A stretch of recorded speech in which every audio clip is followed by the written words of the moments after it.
90 लाखांच्या फसवणूक प्रकरणी आणखी एका संशयितास अहमदाबाद येथे अटक। 5 दिवसांची पोलीस कोठडी। इचलकरंजीतील कापड व्यापारी मनोज अमृतलाल चंगेडिया यांच्याकडून फसवून कापडमाल घेऊन 90,78,957 रुपयांची फसवणूक केल्याप्रकरणी अन्य संशयित अजय कुमार सर्वदेव रस्तोगी यास इचलकरंजी पोलीस ठाण्याच्या पोलिसांनी अहमदाबाद येथील साबरमती सेंट्रल जेलमधून ताब्यात घेतले असून त्यास आज मंगळवार दिनांक 7 एप्रिल रोजी न्यायालयात हजर केले असता न्यायालयाने रस्तोगी यास 5 दिवसांची पोलीस कोठडी सुनावली। सदर प्रकरणातील आरोपी महेंद्र कुमार जसवंतराज सोलंकी उर्फ महेश जैन याला यापूर्वीच अटक झाली असून तो सध्या तुरुंगात आहे।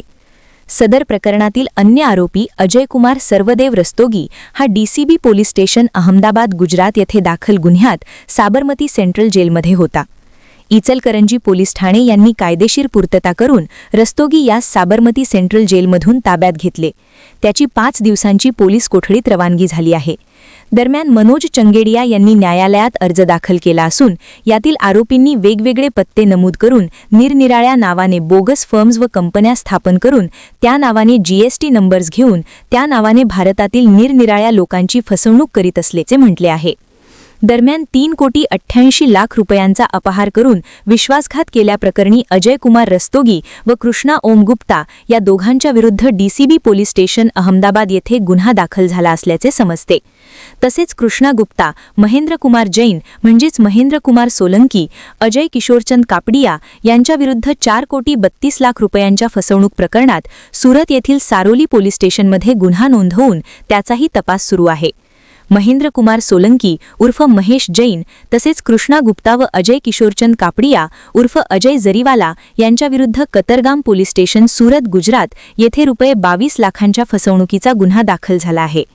त्यामुळे मनोज चंगेडिया यांच्या तक्रारीवरून दाखल झालेल्या गुन्ह्यात अन्य काही इस्मांनाही आरोपी करून त्यांच्याविरुद्ध गुन्हा नोंद होऊन त्यांचाही सखोल तपास व कायदेशीर कारवाई होण्याबाबतचे आदेश व्हावेत असे मनोज चंगेडिया यांनी अर्जात म्हटले आहे। त्यामुळे सदर गुन्ह्याची व्याप्ती वाढली असून पोलिसांच्या कारवाईकडे सर्व व्यापाऱ्यांचे लक्ष लागले आहे।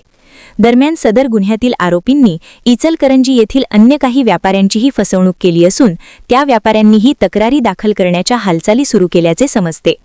दरम्यान इचलकरंजी येथील कारखानदार व व्यापाऱ्यांच्या शिष्टमंडळाने कोल्हापूर जिल्ह्याचे पोलीस अधीक्षकांची भेट घेऊन सदर गुन्ह्यात सामील असलेल्या सर्व इस्मांना आरोपी करून सदर गुन्ह्याचा सखोल तपास करण्याची मागणी केली आहे। चॅनेलला सबस्क्राइब करा आणि